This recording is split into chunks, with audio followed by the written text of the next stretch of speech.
প্ৰতি বছৰে আমি নাগপঞ্চমীৰ দিনাখন শাওনৰ নাগপঞ্চমীৰ দিনাখন আমাৰ ৰাণীচাপৰি শ্ৰী শ্ৰী মনসা মন্দিৰত এদিনীয়াকৈ মা মনসা দেৱীৰ পূজা ভাগ আয়োজন কৰা হয়। আজি ৰাতিপুৱাৰ পৰা আমি পূজা ভাগ আৰম্ভ কৰিছোঁ।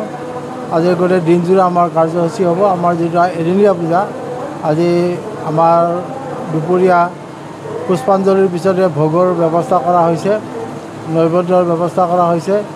আৰু যিখিনি আমাৰ ভক্তপ্ৰাণ ৰাইজে মা মনসা দেৱীলৈ তেওঁলোকে দিবলগীয়া উচৰ্গা, সেই উচৰ্গা কাৰ্যখিনি সম্পন্ন হৈ আছে। ইতিমধ্যে যথেষ্টখিনি ৰাইজ আমাৰ মন্দিৰ প্ৰাংগণত সমবেত হৈছে।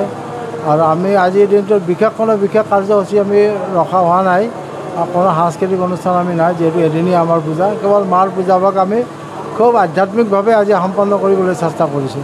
আৰু প্ৰতি বছৰে এই শাওণ মাহৰ যিটো নাগ পঞ্চমী হয়, এই নাগ পঞ্চমী এদিনীয়াকৈ আমি প্ৰত্যেক বছৰে পালন কৰি আহি থকা হৈছে। আৰু এইবাৰো তেনেকৈ আমি এই পূজা ভাগৰ আয়োজন কৰিছোঁ। ইয়াত কিমান দূৰ বুলি ক'বলৈ গ'লে অসমৰ চিপাঝাৰৰ পৰাও যাত্ৰীসকল আহিছে, এইপিনে ধূপধাৰাৰ পৰাও যাত্ৰীসকল আহিছে। আমাৰতো গুৱাহাটী এলেকাটো আছে, গতিকে গুৱাহাটী মহানগৰৰ পৰা বিভিন্ন আহিছে, এইপিনে লোহাৰঘাটৰ পৰা আহিছে, এইপিনে আপোনাৰ উত্তৰ গুৱাহাটী, শুৱালকুছি, হাজো, এইফালৰ পৰা বংশৰ, বামুণ্ডী এইবোৰৰ পৰা আহে।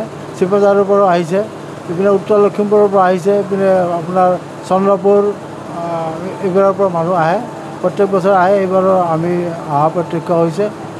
গতিকে আশা ৰাখিছোঁ মা ভগৱতীয়ে সমূহ ভক্তপ্ৰাণ ৰাইজৰ মনৰ কামনা পূৰ্ণ কৰে বুলি আমি মাৰ ওচৰত পুনৰবাৰ প্ৰণিপাত জনাইছোঁ।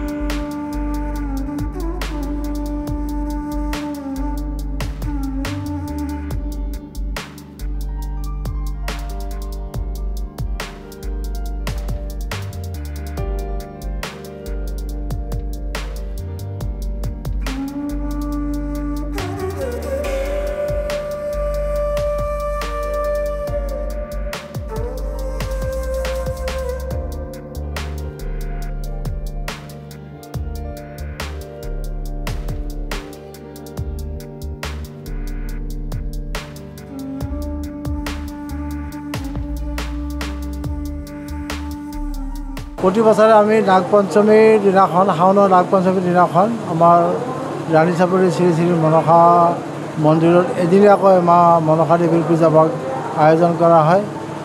আজি ৰাতিপুৱাৰ পৰা আমি পূজা ভাগ আৰম্ভ কৰিছোঁ।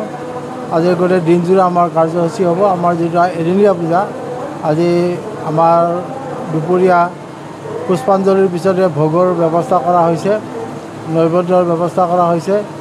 আৰু যিখিনি আমাৰ ভক্তপ্ৰাণ ৰাইজে মা মনসা দেৱীলৈ তেওঁলোকে দিবলগীয়া উচৰ্গা, সেই উচৰ্গা কাৰ্যখিনি সম্পন্ন হৈ আছে। ইতিমধ্যে যথেষ্টখিনি ৰাইজ আমাৰ মন্দিৰ প্ৰাংগণত সমবেত হৈছে। আৰু আমি আজিৰ দিনটোত বিশেষ কাৰ্যসূচী আমি ৰখা হোৱা নাই, কোনো সাংস্কৃতিক অনুষ্ঠান আমি নাই, যিহেতু এদিনীয়া আমাৰ পূজা। কেৱল মাৰ পূজা ভাগ আমি খুব আধ্যাত্মিকভাৱে আজি সম্পন্ন কৰিবলৈ চেষ্টা কৰিছোঁ।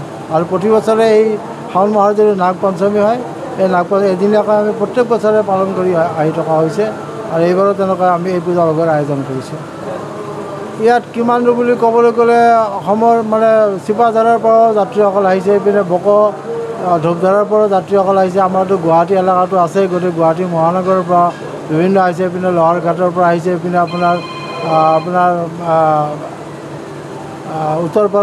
উত্তৰ গুৱাহাটী, শুৱালকুছি, হাজো এইফালৰ পৰা বংশৰ, বামুণ্ডী এইবোৰৰ পৰা আহে।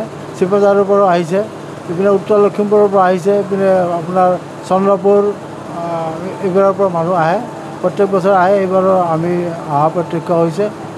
গতিকে আশা ৰাখিছোঁ মা ভগৱতীয়ে সমূহ ভক্তপ্ৰাণ ৰাইজৰ মনৰ কামনা পূৰ্ণ কৰে বুলি আমি মাৰ ওচৰত পুনৰবাৰ প্ৰণিপাত জনাইছোঁ। যিকোনো খবৰৰ বাবে যোগাযোগ কৰক 7099017330 আৰু 7099017110 নম্বৰত।